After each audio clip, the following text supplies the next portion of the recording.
host.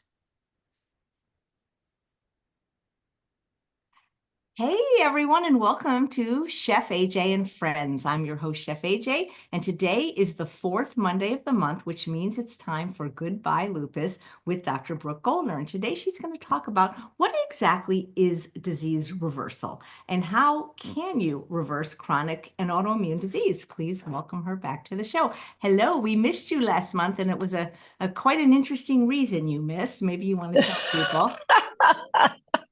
Texas pollen interferes with my voice. Yeah, it's a really fun thing. Even healthy people can get hit with pollen. Did you know about yeah, I'm that glad to be back. before you moved to Texas? Did you know that that was a No, thing? we had no idea.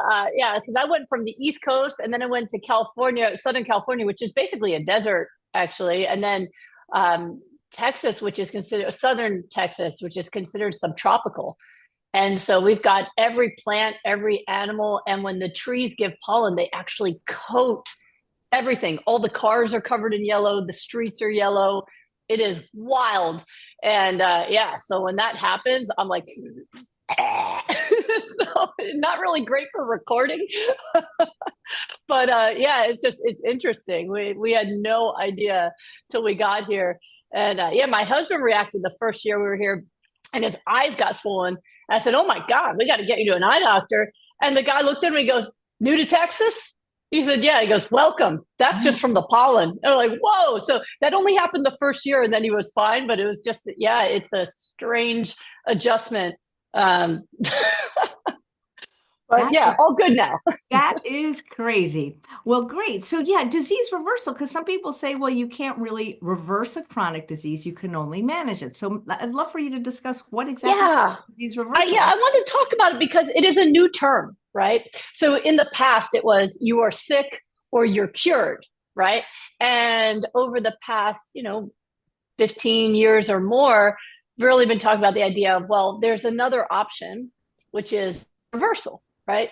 And people get a bit confused about what is that really? And I wanted to be able to talk about that because when it comes to autoimmune diseases and a lot of diseases, you'll hear that it's genetic, right? That, oh, it's just in your genes and that's why you got sick. But there are very few diseases that are actually purely genetic. And the ones that are, we call them congenital. So a congenital disease is one that you're born with. So some people are literally born with a congenital disease, meaning there's a hole in their heart. There's a protein they can't make. There's an enzyme deficiency. There's something like that going on where they were born with it day one. That is a purely genetic disease, congenital. That's why it's there.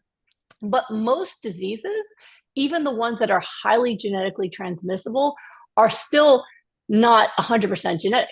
An example I always like to give is type 2 diabetes. Type 2 diabetes is one of the most strongly passed down diseases in terms of the genetics. But if you are a plant-based ultramarathon runner, you could have the genes for type 2 diabetes. You're not going to get it. Right? That's just not going to happen. So, people are able to see that in things like type 2 diabetes and even heart disease now. There's that joke. Have you ever heard the joke, AJ, where guy says, "Oh, I have heart disease because it runs in my family." And the doctor says, "No, you have heart disease because no one runs in your family." I do. I do. Yeah. Right.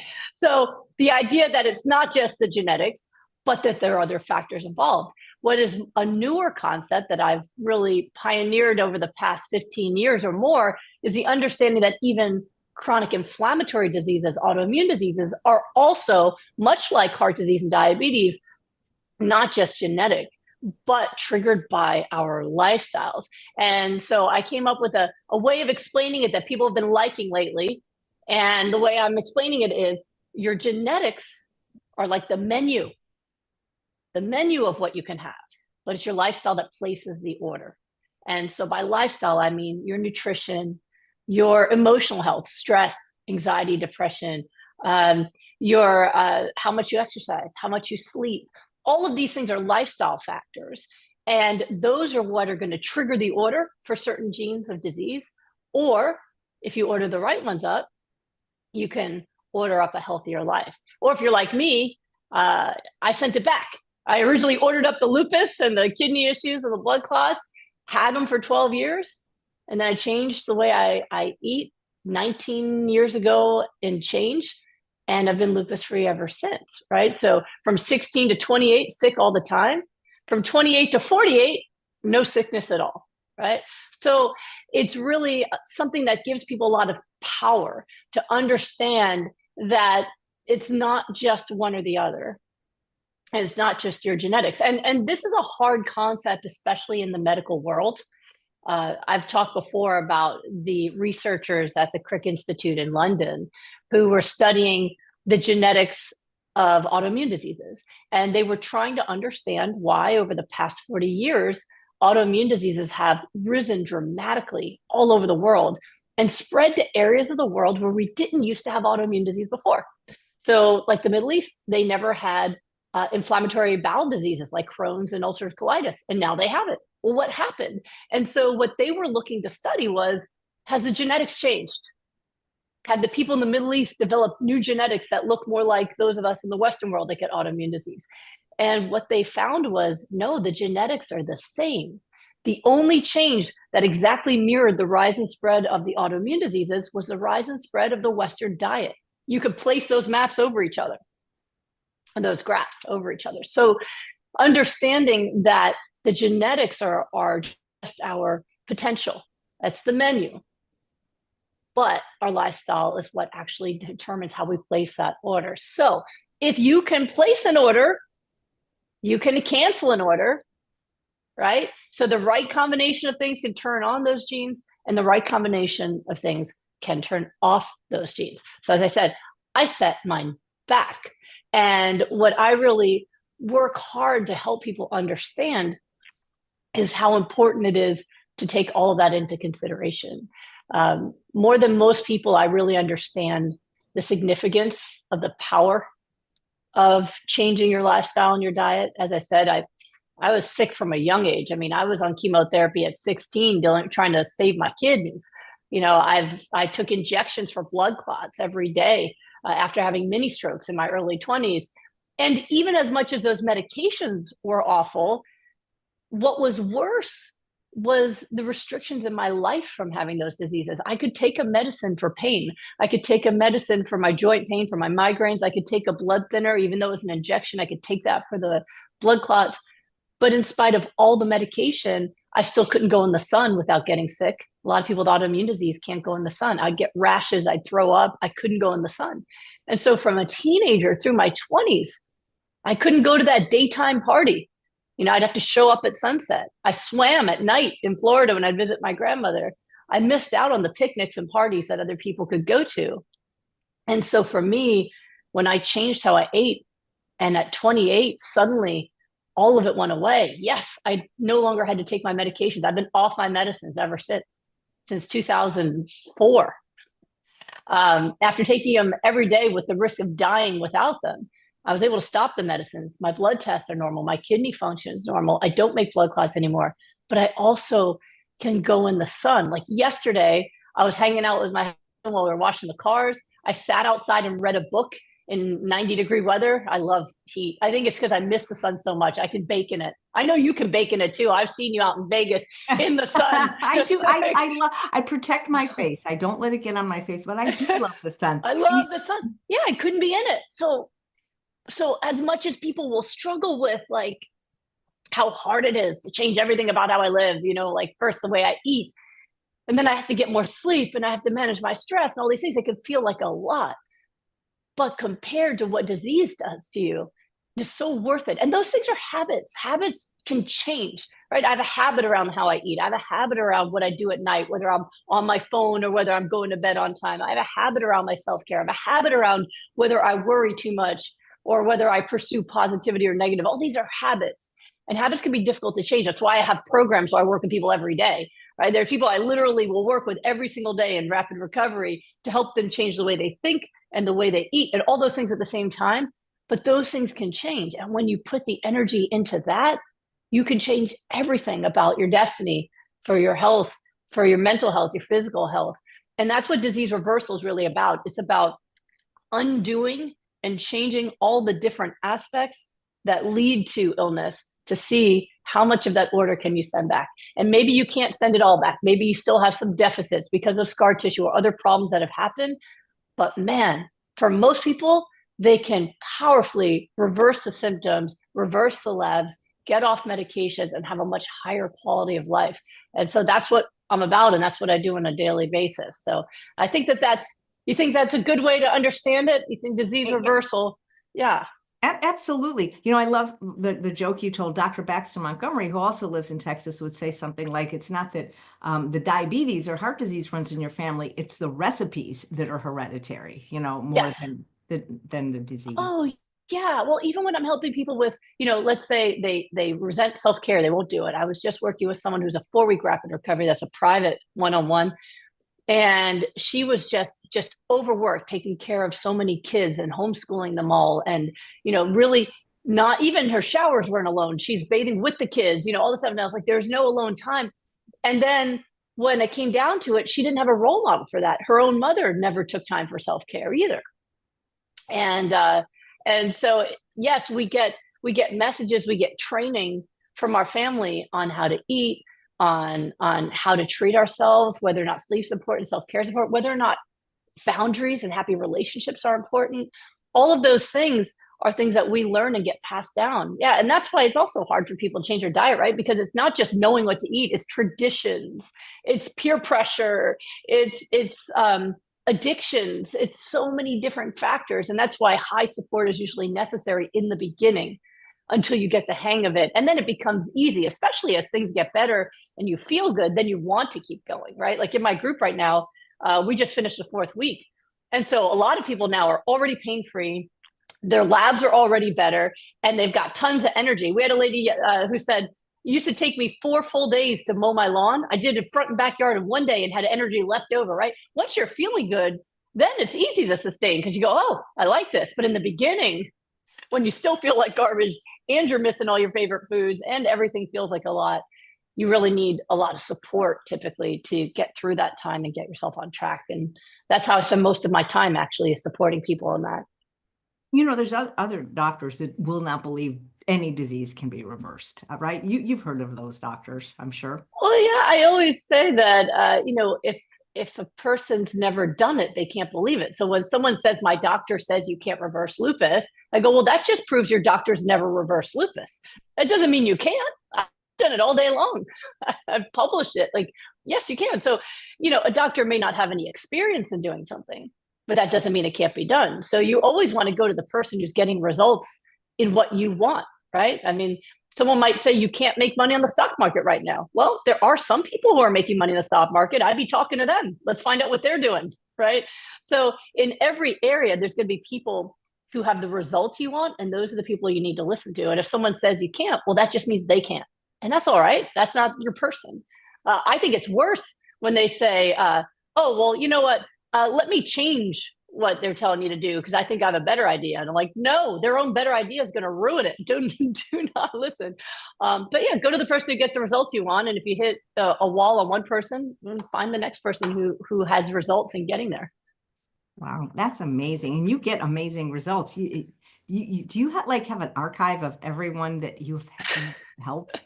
I mean, basically, but not in a sense of how clinical trials work. On a daily basis, it's like I work with someone, they get the results, we celebrate, and I move to the next person. And so that's it is a. There was someone who was approaching me recently about doing a huge case series of like every person I've ever seen. And I went, oy vey, like I don't even. We would need a team. It's been thousands of people. Like, I mean, so it's possible, but I don't even know how to get to all that. I think we'd have to do it in advance. Like, let's take a whole group and then see from beginning to end everybody. But yeah, I mean, I do have, because I do everything online.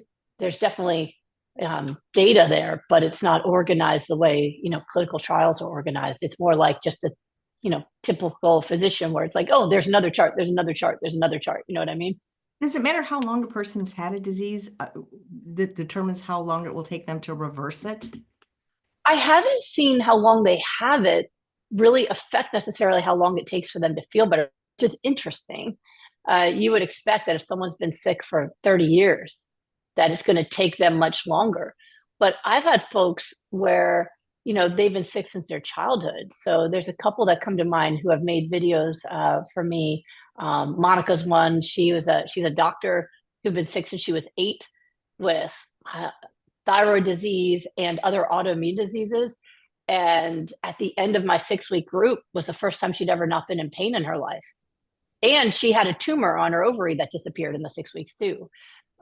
So another person who had rheumatoid, or she'd had psoriatic arthritis, since she was a child in her 40s, did my group and was already symptom-free from the psoriasis and the arthritis before the end of the group. So in some areas it can affect it because, for example, people with kidney failure. So I've published getting, someone off the transplant list. I've done it many times for both kidney failure, lung failure, and liver failure, gotten people off the transplant list, right? But if someone's had organ damage for years, very likely they won't ever get back to 100% function. So in that sense, it's not so much time, but how much function you can regain. So in kidney failure, usually every week I test them because I have to manage their electrolytes and everything. And we can usually see improvement every week. And then we keep going until the kidney just hits a plateau. Now I have gotten people off dialysis many times, gotten people urinating who hadn't been urinating for weeks. People don't realize that when your kidneys stop working, you stop urinating.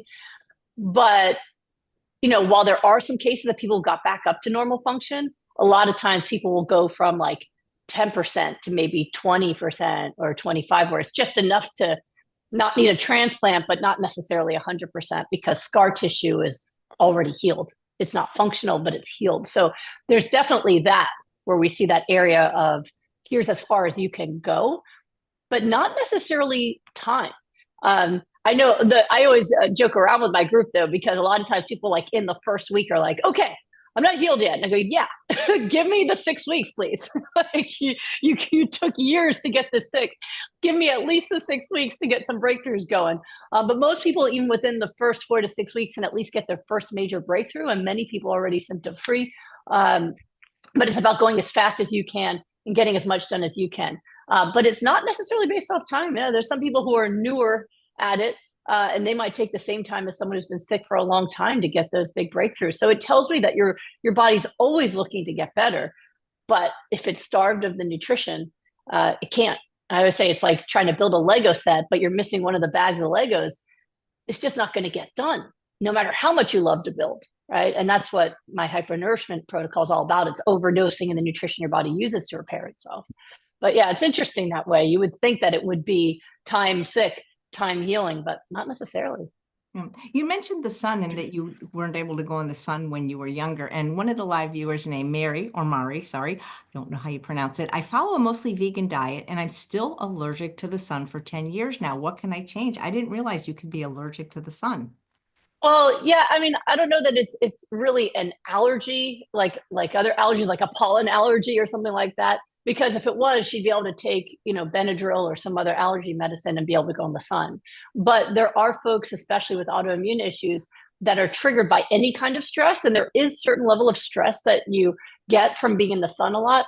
If you ever go to the beach after a long day, you kind of feel tired, but it's a nice, peaceful tired of having been in the ocean and the sea and the sun. People with autoimmune disease is exhausted, I'm to zero. They can get rashes and other things. So I would say if you've been vegan, did you say mostly vegan or yes, vegan? She said mostly vegan. Mostly vegan. Yeah. So I would say try something like my Goodbye Lupus protocol. And it's named that not because it's just for lupus, but because that's the name of my first book was Goodbye Lupus, where I teach how to heal using supermarket foods. Go all in on a protocol like that and see if your body can actually recover and get your immune system working properly again. So again, especially if you weren't born with it, this is something that's happening because of some aspect of your lifestyle. And vegan alone is not the same as being on a protocol like that. And mostly vegan definitely isn't. So it's important to get it right and go all in and then see what you can do. Right. Anna's asking, can you reverse AFib? Yeah, I've actually had multiple people in my rapid recovery group who are able to reverse AFib and stop getting their symptoms. And it's interesting. My programs, I work on all aspects of lifestyle. So, I'm on your case every day to make sure you're eating optimally, but that your self-care is working, your sleep, everything else. And there was one lady who had AFib, and we were in the second week, and she was getting active symptoms and her self-care was just so bad and her stress was so high. And I said, the nutrition's working for you, but you really need to do something about the stress. So she was supposed to go in the next day to get cardioversion. They shock you into rhythm. And she decided to take a day just for self-care, high level, social time, fun, long hot bath, everything she could think of. Next day woke up normal rhythm. And she goes, all right, I'm convinced self-care from now on, I will never stop, because really all aspects are important. And that's why I really do pay attention to not only how people eat, but their emotional well-being, their sleep, every other aspect of lifestyle. But absolutely, we've had really, really good results for AFib too. Great, fantastic. And somebody must be new to you because they're asking, is your protocol a raw diet? So yeah, the Goodbye Lupus protocol is raw, but it's not just any raw diet. It's not, there's so many different ways people can eat raw, but it's specifically designed to provide your body with optimal nutrition that it uses for cellular repair and proper immune function. And so when people eat that way, it accelerates the repair process. If you want to reverse a disease as fast as possible, whether it's diabetes or heart disease or autoimmune disease, if you eat just that way, your body's going to get better as quickly as humanly possible. Now, it's not necessary for all people to do it that way. I have something called hyper-nourishing, where you add those ingredients to maybe an unprocessed plant-based diet. And for a lot of folks, that gives them everything they need to be well. But people who are very sick or just don't have time to waste, then we do the protocol raw to optimize their recovery. Great, thank you. Oh, here's an interesting question. Let's see. Karen says, I have Hashimoto's. I have an appointment with my endocrinologist this week. I went plant-based 2 years ago. My antibodies are slowly going down. I also had ER plus BC. I feel like my hormones are all off. What labs should I ask for? What was the other one you said about the red blood cells? ER plus BC. I don't know what she means by that, but so for Hashimoto's, that's an autoimmune disease that attacks the thyroid. And a lot of people with Hashimoto's don't even know they have autoimmune disease, but it definitely is. It's just that it's not treated as autoimmune in the medical world because you can replace the thyroid with a pill. And so why would you give someone immunosuppression for the rest of their life if you could replace the thyroid with a pill? What they don't really talk about is if you have untreated autoimmune disease, you will eventually get the other issues like low energy and joint pain and other problems that people with autoimmune disease get. So my protocol works very well for reversing Hashimoto's. What you want to do is get your thyroid panel, so TSH with your T4, T3, and you want to get the antibodies. And when people on my protocol, the antibodies come down, and that's a beautiful thing. And usually they have to come off of or at least lower their medication. So it depends how much thyroid comes back. But usually what we see, we've already had 2 people in my group have to lower their medicine. One's already off of their thyroid medicine because what happens is suddenly they're jittery and shaky and anxious because they're overdosing, because their thyroid's working again and they're taking that pill and getting exogenous hormone as well. So, so what you want to do is track those things. And of course, if you're feeling jittery, call your doctor and see if it's time to lower your medication dose. Thanks. Someone typed in the chat, they knew what the acronym or the letters ER plus BC, estrogen receptor positive breast cancer. Okay. So in addition to whatever treatments you're getting for your cancer, I would actually do the full Goodbye Lupus protocol and optimize your body's ability to fight back, because the ingredients in the protocol, especially the cruciferous, the omega-3s, all of that are actually also optimized for helping your body fight cancer, repair damage, and limit reproduction of cells. So it is definitely optimal to do that with it, as well as all the things that I teach about stress relief and treating your body really well. So I'd switch you from Goodbye Lupus protocol now to Goodbye Autoimmune protocol, which includes all the lifestyle components of stress relief and sleep and self-care and all that stuff together. Nice. Thank you. We have, let's see. Elizabeth asks, what would cause a person to get one itchy hive every couple of days in random spots, but usually on the neck or face? I don't have any known food allergies and no autoimmune diseases. I was told it is mast cell activation. What is that and what can one do about it? So mast cells are they're white blood cells that are involved, they're immune cells that are involved in allergy. And if they are overactive, it can make you allergic to too many things. So it's one thing to have pollen hit once in a while and your body goes, right? And then just tries to get rid of it all. It's something else if just life is doing it all the time, right? And so typically that's diagnosed, where they will actually run tests and show that you have an overabundance of mast cells. Nowadays, that term is thrown around a lot where people who don't actually have that are assuming they do, and they're being put on these low histamine diets that may not need to have. So, every time the buzzword comes out, then everyone diagnoses themselves with it and they don't know if they necessarily have it or not. But if you have it, there's things that you can try. It doesn't sound like you have something severe. You're saying one hive. I'd probably start a food diary for yourself and see if there's any coincidence, anything you can find between things that you're eating and hives. I'd also in the diary include what your moods are. I have had patients, anxiety therapy patients, who have broken out in hives from anxiety. And so that alone can just make the skin break out in a rash. People don't know that. So I'd be looking at all the other factors and see if you can identify what the actual trigger is for that hive, what that check engine light is and why it's coming on. And then you'll have a lot more data to figure out what to do about it. That's interesting. Live viewer named Tracy. Hi, Tracy says, what can cause high MCV of 106.5 and low MCHS of 28.9 and high RDW of 15.2 on the GLP protocol? I think going to medical school is mostly learning acronyms. Acronyms in Latin. Yeah. So a high MCV is not caused by the Goodbye Lupus protocol. It's caused by B12 deficiency. So MCV is mean corpuscular volume. It's the size of your red blood cell. So when red blood cells are getting big, MCV is going up, it indicates a B12 deficiency most of the time, unless someone has like beta thalassemia or something, but then you would know that you had that. So if this is a new development for you, it sounds like you are B12 deficient. If you're B12 deficient, your MCV will go up, and the RDW and the MHC, those will also, you'll see those go up because your body's trying to make more red blood cells. So RDW is the distribution width. So different red blood cells, new red blood cells are a different size than old red blood cells. So your body's trying to make more red blood cells because the current ones aren't working as well, but you don't have the B12. It's just going to keep trying, but it's not going to get to the type that you. So if you are taking B12, it's probably a bad supplement or you're not getting enough. The way to verify what this is you want to go ahead and get a B12 level, but also get homocysteine and MMA, okay? Because your B12 level in your bloodstream isn't always accurate, especially if you're taking a supplement. It might make it look like you're absorbing more B12 than you are, but your homocysteine and MMA levels will tell you whether or not you're absorbing adequate B12. And if not, you might need to switch your supplement either to a sublingual that gets absorbed under the tongue, or if you're not absorbing it orally, then you switch to a shot and make sure you get it that way. Some folks just don't absorb B12 very well orally, especially as they get older. Sometimes people need to switch to supplementing that way. But that's the most likely reason for your blood tests.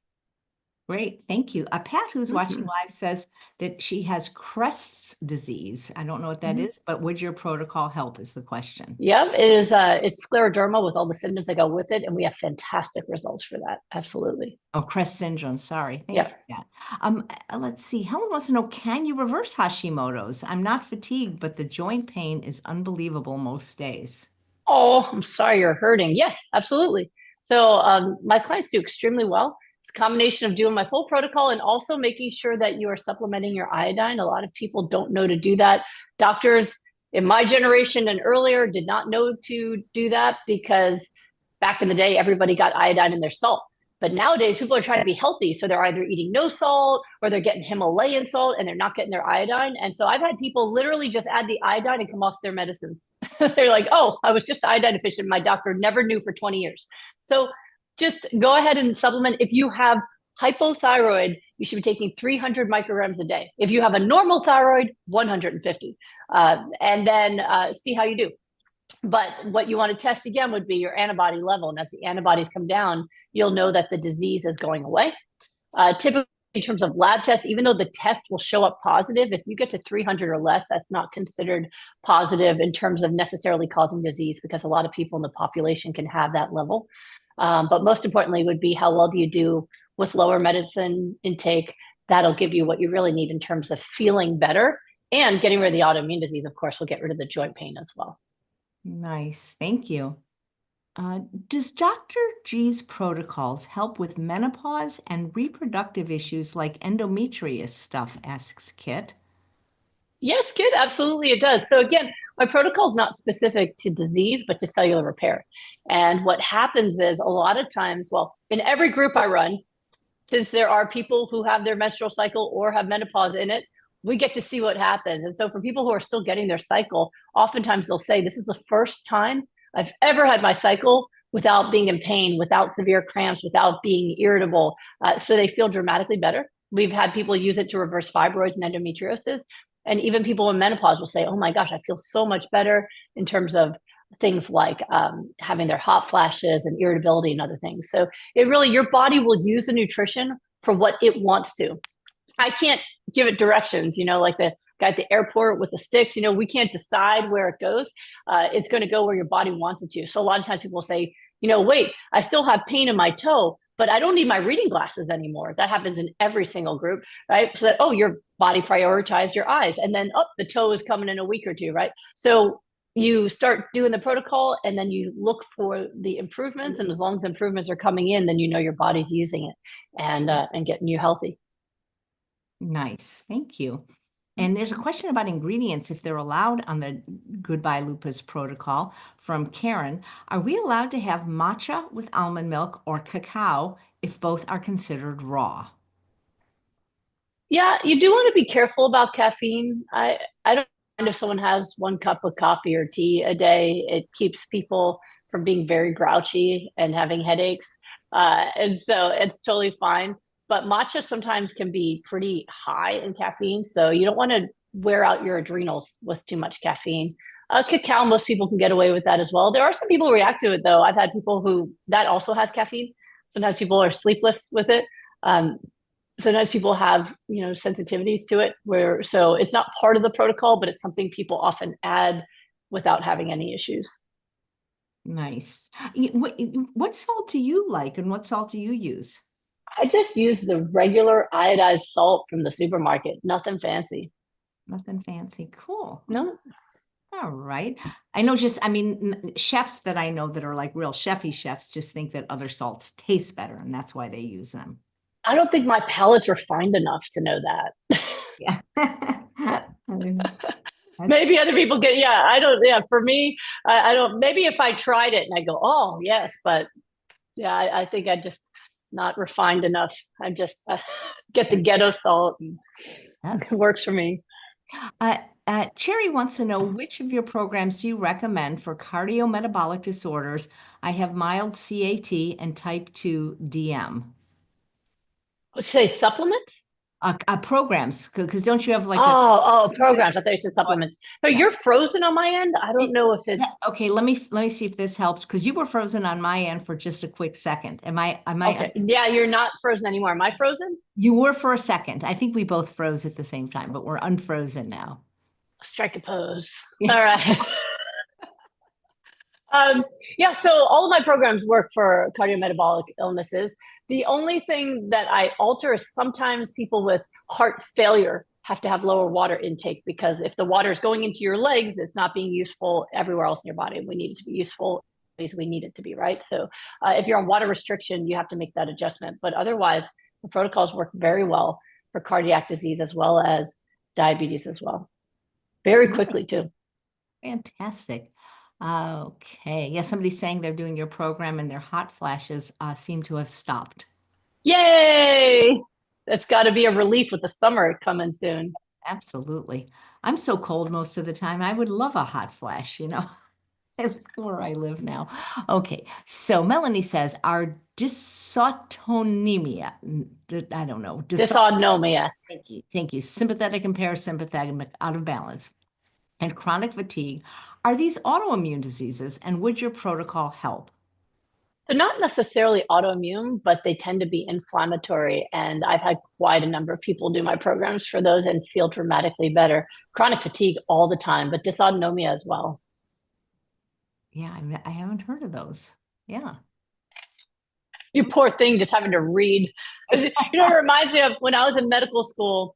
I was dating someone who was he's an air conditioning repair kind of guy, and he used to help me study. And he would read my 3x5 cards to try to quiz me. And a poor man, just trying to say the words. I was very grateful to him, but it was very difficult. He was That sweating the whole time, just, oh. maybe it's time to give medicine an update and have words that I can actually pronounce. Yeah, we'll put in a request, right? When I went to med school, I went, man, I wish I'd taken Latin in undergrad. Oh my gosh. So Get Fit says, can your program stop calcinosis and dissolve calcium deposits in soft tissues? I've been diagnosed with dermatomyositis 4 years ago in remission. So dermatomyositis definitely gets better. I'm glad you're already in remission. Don't know whether or not the calcium deposits would get better. I don't have any memory of tracking that in someone. If somebody's on my plan who has, please comment and tell us. But I only like to speak from results. And I know that we have people whose dermatomyositis goes into remission, but I can't think of a person who said, I've tracked my calcium deposits. So I'm going to say I don't know on that one, but you can find out and you can tell me. That'd be awesome. Yeah. So, yeah, I was just kidding, Tracy. No, I know I'm not making light of others' hot flashes. I'm just saying where I live now, it's much colder. So I guess I need to move to a warmer climate. Here's a nice comment. Dr. G is not only a lifesaver, but she's funny and a delight and brings sunshine to us. She is funny. I've been begging her to be in my comedy class with some of the other doctors, but she's just too busy. Well, it's on Fridays and that's family time. I can't do it. If you tell me a time you can make it, I will make it You'll happen. move it? Well, I don't know if I can move that class, but I have so many people interested. We can have another one. Okay, so I just went to a comedy show over the weekend and I was bantering back and forth with the guy on stage and he goes, all right. So you got to know me. He goes, Brooke knows comedy. Because I answered back and answered to someone's joke and he went, damn it, that was better than what I said. you are a natural. Sometimes I get in trouble though. I have to be careful talking to the comedians. Listen, if this doctor thing doesn't work out, I got another profession in mind for you. You are very and you're very quick. That's why I think you would be very well suited to improv. But anyway, I know you're busy. Back in the day, I used to do theater back in the day. I did improv and things when I was younger. Well, let's do it. Well, let's do it. Do it with your family. One of the doctors now, his whole family does it together. The wife and the two kids, and they love it. So That's funny. We've been doing indoor skydiving lessons together. We just went yesterday. wait a minute. If it's indoors, how is it skydiving? Because It's a wind tunnel. So you learn the technique. So we're always out for raising dopamine and great self-care. And so my husband and my son and I, we went, usually you just go for an experience, they put you up in the air for 2 minutes, but they have this program where they can teach you all the tricks and things. And so it's really fun. Now, we never plan to jump out of a plane because I'm risk averse. I don't want to do that, but it's really fun. So you go in this wind tunnel and you're flying. And so we're learning how to move our hands so that we can spin around in circles and go forward and backwards and do things in the wind tunnel. So it's just really, really fun. I mean, literally flying. It's so cool. wow, Yeah. So I think that's what we're doing. They have this thing at our mall, and it looks, I mean, it looks fun, but it looks scary. And it's usually younger people doing it. And it's not bungee jumping because there's an adult there, but like they climb up this thing really high and they're like bouncing and they're like going up and down and they're like flipping. Do you know what I'm talking about? Yes. Those big trampolines. Yeah. Have you done that? I haven't done that one. I have bungee jumped when I was a teenager. No. Yeah. So I was afraid of heights. I was always afraid of heights. And my grandparents were all in Queens, New York. So everybody was in these sky rises. And I'd have to crawl out on my knees to just look outside because I would feel so, sick about it. And I was 16. It was actually a couple months before I was diagnosed with lupus. And we were on vacation in Florida with family that was visiting from Israel. And so we had to go see all the sites in the US over 1 month. And so we ended up in Orlando. And at Disney, right outside, they had 100-foot bungee jumping. And I said to my dad, you know what? One day I'm going to do that so I can overcome my fear of heights. And he goes, great, let's do it. I went, what? So he put his money where my mouth was. And my mom was going, no. But I said, okay, I'm going to do it. And so I went and they said, you're paying for the walk up the crane. How you come down is up to you. And the way it was set up is it's just a diving board and it's 100-foot drop. And you're not allowed to run out, which is what I wanted to do. You have to walk out to the end of this diving board that's this wide and stand there. And then when they say go, jump. And it was absolutely terrifying. But I just decided that if I don't go when they say go, I'll never do it. And I don't want anything to ever control me. I don't want fear to control me. Even at 16, like I just felt that like that was the one thing that I was afraid of.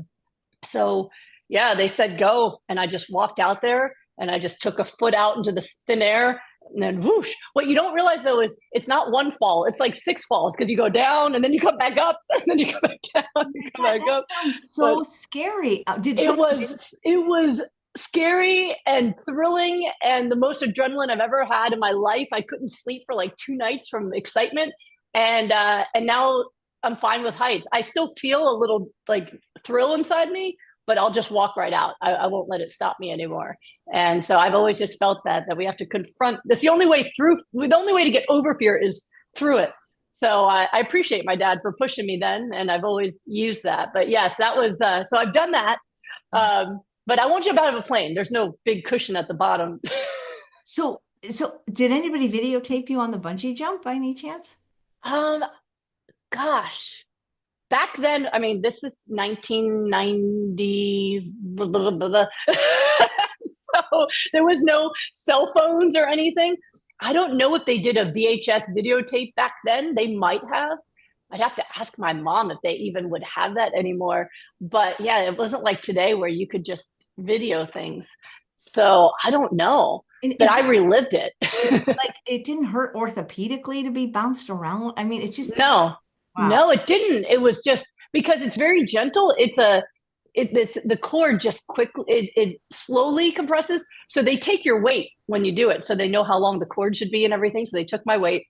And so when you get to the bottom, it just imperceptibly slows down, so much so that I didn't realize I'd hit the bottom until I noticed that I was going. So it wasn't like a where you're just jerked. It was a slow, like, I'm falling. I was screaming, and then now I'm going up. And then I'm screaming, and then now I'm going up. And so it was, it was wild. It's been 40, no, so it's been 32 years since then. And it's Well, been, yeah. I will say this then, comedy is less scary than what you did. No, I love being on stage. That's a thrill only. But yeah, it was really fun. So I don't know that I'd let my 16-year-old do that. But it was really fun. And it taught me something that I've kept all the through my life, that the other side of fear is not only that you are okay, but it actually was thrilling. It was exciting to conquer something like that. And the adrenaline was unbelievable.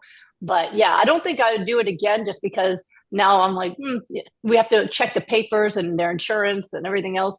But it was cool. But yeah, the indoor skydiving is really safe. I mean, it's just wind and and a net, but it's really, really fun. So that's our current activity. It's a weird skill to have, especially since we're never planning to skydive.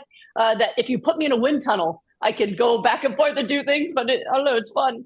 We went there and then we go to Salada for a big salad afterwards, and it's a fun day, fun day. You're amazing. Who knew all this about you? All right. So the next question you've gotten before, but realize that not everybody watches every episode. And Lori is saying there are doctors in the plant-based community that feel that the dose of flax seeds you recommend can be toxic. Can you please comment on that? I don't know anyone who actually believes it would be toxic. I know that there are people who are unclear or worried about the fat level, but I don't know anyone who's actually declared it's toxic. There's no data to support that. So I'd say, number one, the most important thing is that results show us, right? I've been putting people on high amounts of omega-3s from flax and chia seeds for over a decade now, thousands of people, and nobody's died. Like nobody's gotten poisoned. And they went, oh, the autopsy showed overdosed in flax.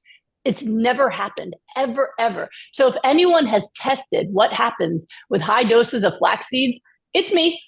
And what happens is people's diseases go away. So you have to look at results. There are theories. There's lots of theories.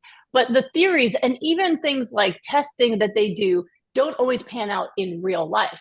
The only study that really looked into it, which is probably the one that you're thinking of, was one where they were trying to see if you could get a positive level of arsenic from flax seeds because there's a trace microscopic amount.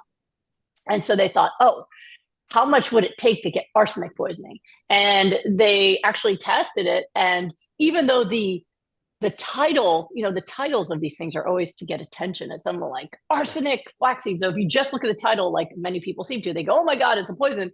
The study showed there was no perceptible, they didn't find any toxicity. And they were giving people over a cup of flax seeds with no food in their stomach, plain, which nobody does, just eat like a cup.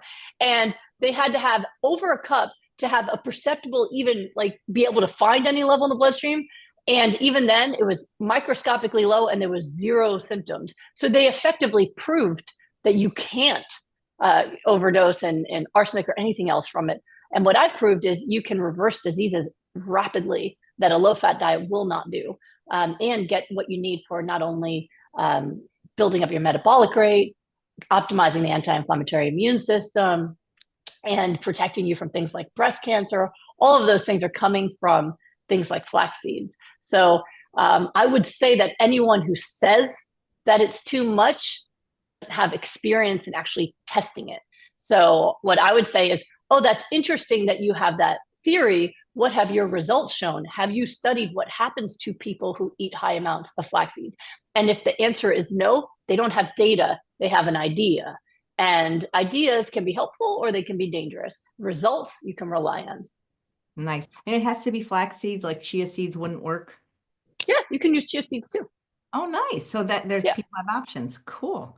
Well, you can use flax or chia seeds or flax or chia oil if it's cold pressed, which then really people get scared. Oh my God, no oils. Ah, yeah. Flax oil is pure omega-3. It does not cause problems, and it helps people who feel overly bloated because they're getting the omega-3 without having to get all the extra fiber on top of all the vegetables I tell them to eat. And again, the results show that not only is it great for reversing autoimmune disease, but blood pressure comes down, cholesterol comes down, benefits abound. Well, so if somebody wanted to use chia, would they use the same amount, a half a cup? Yeah. You would want them to grind it first though, right? Well, you grind it when you're ready to use it. And it's either or, flax or chia. So what I like about chia though, I'm just thinking like as a chef and as a person, when I drink smoothies, chia has this lovely property of making things kind of thick. Right.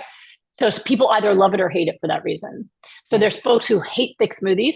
And so I go, fine, use chia pudding or use the flax oil, no thickness. Some people like the flavor of flax better because it's got a nice nutty taste to it. I know I like that flavor better.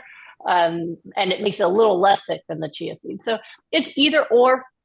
It doesn't matter as long as they get the source from one of those sources. So if you're scared of flax, you can use a chia. But the flax has phytoestrogens that helps with cancer, right? So, but you can get phytoestrogens, from tofu, especially in step down. So there's always a way to navigate people's fears and get it done. But the most important thing is to still do it.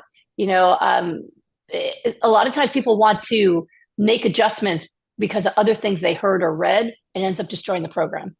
Yeah. Well, I love my smoothies so thick that the straw just like stands up, Yeah. And that's for me. I don't, because then it's like, I like the, that's so funny because I like it better. Like when I go to, we have this place that makes like, the best green smoothie. I could do it, but I'm lazy. And I'm like, make it as thick as you can. I like it because it takes longer to drink, Yeah, see, that's too much for me. I always end up watering it down. So as it thickens, as it sits, I keep adding more water to it because then I can suck it down faster. See, we have different goals. You talking about, the flax oil, and I don't even know if they have chia oil, but being omega-3, have you been paying any attention to the great olive oil debate Forks Over Knives did with Dr. Garth Davis and Rip, and other doctors have been weighing in on that? Yeah. I mean, barely. So when it comes to olive oil, it's interesting. Early on, I actually allowed some olive oil in my program because it's not inflammatory. So I teach about the omega-6 versus omega-3 pathway for inflammation. But olive oil is mostly omega-9, so it's pretty neutral with inflammation. And people are getting good results for autoimmune disease. So, it's fine, right? But years later, I went to a demonstration. What's that guy's name? We'll wait, see if that neuron fires. But there's this guy, he makes supplements and he's been plant-based a long time, and it's very Udo, not Udo, right? No. I don't know I don't think he's made your circuit. It was, I met him when we were teaching at a conference called Extreme Health. And so he did a demonstration that convinced us to give up olive oil. And what he did was he has this Dr. Nick Delgado. Delgado. Yeah. So you do know him. Yeah, okay. Yeah. Oh, he has made your, yes. So we watched his demonstration with his microscope, with his electron microscope, where He took some blood and he showed his red blood cells all looking beautifully moving around. And then he drank a bunch of olive oil. And then he pulled blood about 20 minutes later and showed it again. And the red blood cells were sticking together in clumps. And we went, crap. Now, see, results, that will convince me. Theories, I will brush right on by because that's just what people think. And as you just mentioned, lots of smart people can disagree with their thinking, right? Doesn't matter how smart you are. Some of the things you think are going to be wrong. Testing is what tells us the answer. So when I saw that to me was very remarkable. And well, since olive oil is not necessary for health in any way, and I just witnessed it potentially causing issues with blood vessels, I'm just going to take it out. So I rarely use any oil at all. If I do, it will be olive oil, but usually it's more like spray it to make a pan not sticky, but not a pour kind of thing. But mostly I don't use oil at all. But if I do, that would be the one I do sometimes, and that'd be recreational use. But that was the reason. So it had nothing to do with the inflammatory pathway, but really, yeah, Nick Delgado, he blew us away showing us that demonstration and went, okay, I just learned something. So yeah, I saw that there's all that going on, but until anyone wants to put it to the test and show, like, here's my people with and without it, then it's all just who do you like better? And that's, I don't want to get on a team when it comes to that. He's been texting me about something, and maybe I'll have him on the show just to talk about that. That might be interesting if he does that demonstration live for people. See if he'll do it live, because that was really cool. That was, and he's very dramatic. So, he takes the olive oil and then he's just like, oh, I'm feeling tired. I'm feeling, like it's the whole thing. If he can do it within an hour, I think that might be a really interesting show. And speaking of interesting shows, Dr. Goldner goes live every Wednesday on all of her channels, Facebook, Instagram, YouTube, is it 11:30 a.m. Pacific time? 12:30 Pacific. 12:30 Pacific time every Wednesday. Yep, YouTube, Facebook, and Instagram, just for teaching, coaching, and for Q&As. Right. So, because I know there's a lot more questions in the chat that we didn't get to. We might be able to get to one or two. So if it didn't get answered today, please check out her lives. And also, please feel free to write us at help@chefaj.com. Yeah. In 2 days, another live. It's my public service. A twofer. Well, this one, maybe you could talk about what this is, lymphedema, because I hear that all the time about people that have it and they want to know what can reverse it. Ruth specifically wants to know if your protocol can help with it. We actually have seen results in our rapid recovery group for this. So lymphedema, it causes people a lot of discomfort. So it's basically a condition that develops. And again, most people aren't born with it. Actually, none of my clients have ever been born with it, but where lymph, which is a type of fluid in the body, starts to build up and accumulate. And it can accumulate unevenly too. Sometimes people will just get one large leg, for example, that's just from a backup of lymph that's just not coming out. So, there is a primary type of lymphedema, which is from birth. So that would be congenital. And then there's the secondary kind where people get it later in life, where there's something else that causes it. And as I mentioned, something about their lifestyle, something is, causing it, that's triggering it. Now, it also can happen from a surgery. It can happen from sometimes people have had cancer or surgery or something like that affects lymph flow. And that's structural. And that's causing a backup of lymph because something changed about the anatomy. And that might be a surgical issue. But if there hasn't been a structural change because of surgery or cancer or something like that, or an injury, but it just happens out of nowhere, then we're talking about something that's more inflammatory, in which case our program would make a difference. Great, thank you. Maybe we have time for one more quick one. And this is about rheumatoid arthritis. Sean would like to know what would cause somebody very young, a 22-year-old healthy woman who is a student athlete, to develop rheumatoid arthritis. That is an autoimmune disease, right? Absolutely. Well, same thing that would cause a child to develop it and an old lady to develop it. It's the same thing. It's going to be the combination that she has the genes for rheumatoid arthritis, and it's been triggered by something going on in her life. So she's an elite athlete. Oftentimes those folks have a lot of stress. Oftentimes those folks don't have diets that are optimal for disease prevention, because depending on the program, they often are very high in animal products. People are eating lots of meat. People are eating lots of eggs and things like that, thinking they need it for the protein, for their muscles. And so the combination of eating a high meat diet, high stress, all of those things combined with someone who has the genetics, they can develop rheumatoid arthritis. But she can also quickly reverse it. We've had some pretty awesome athletes who have done our private rapid recovery with us, as well as in our group. But we just had a professional athlete who's Olympic level work with my husband for private rapid recovery. And she was able to have dramatic change. She's a rock climber and she's a young woman with lupus, and she had fatigue and pain. And by the end of the 4 weeks eating raw foods, she not only had negative blood markers already for the lupus, but she was beating her own personal records for strength and speed.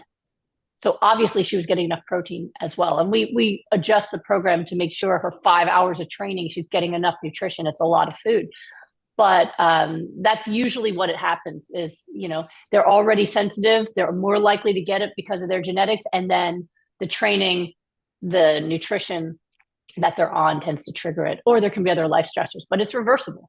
And the sooner the better, because you don't want deformity of the joints to happen. Yeah. Quick one. Do you recommend bone density tests? Yeah, I think bone density tests are a good idea. It's good to know where you stand.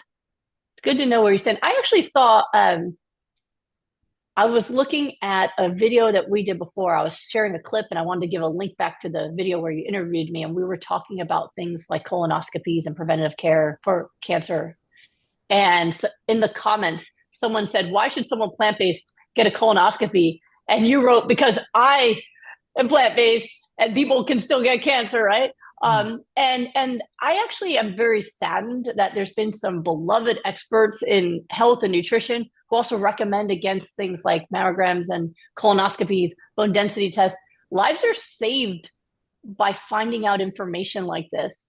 And I've seen too many people who have had late stage cancers, breast cancer, colon cancer, that could have been detected had they had the tests done to look for it. And so it worries me that you don't have to choose a team. Either I do all medical things or no medical things. We can pick and choose, and information is important. Bone density, it's important to have that information because then do I need to aggressively do something to fix it or not, right? So with bone density, that's affected by diet, but also muscle tone.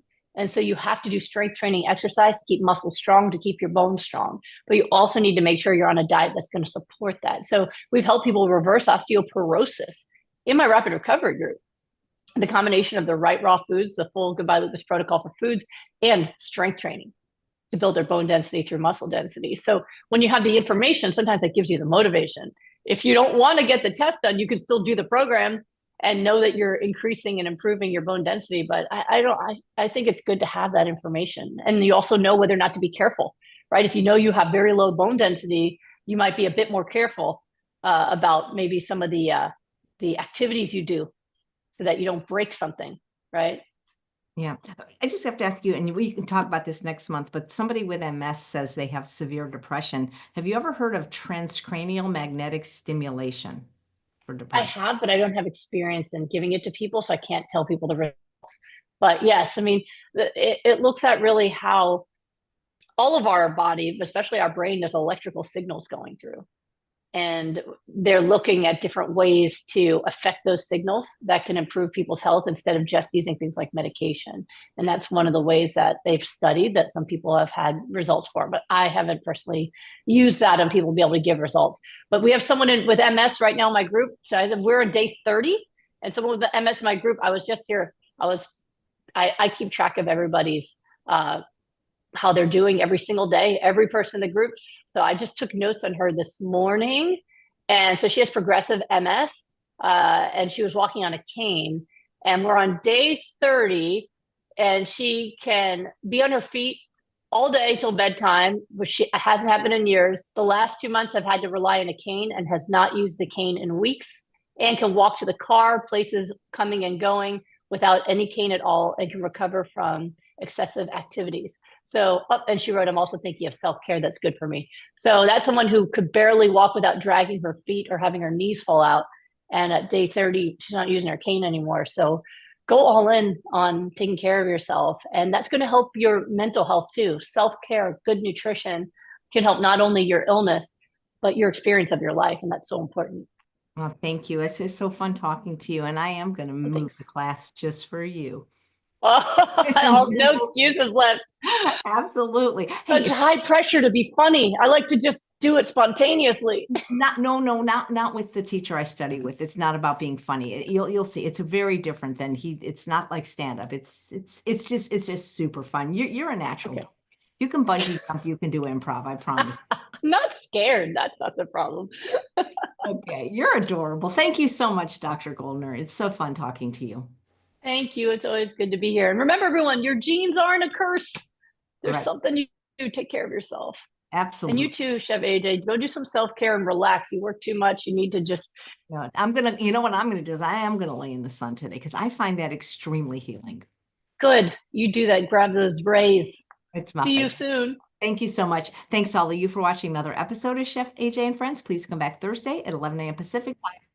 Kathy Hester is going to be making an ice cream in the Ninja Creamy. There's a new one that swirls it. She's going to be making chocolate. I'm going to be making vanilla, and it's made out of my favorite ingredient, sweet potatoes, and of course, sweetened with dates. Thank you so much, everyone. Take care. See you Thursday. Oh, Friday we have a show too with Lissa. She's going to be making my other favorite food.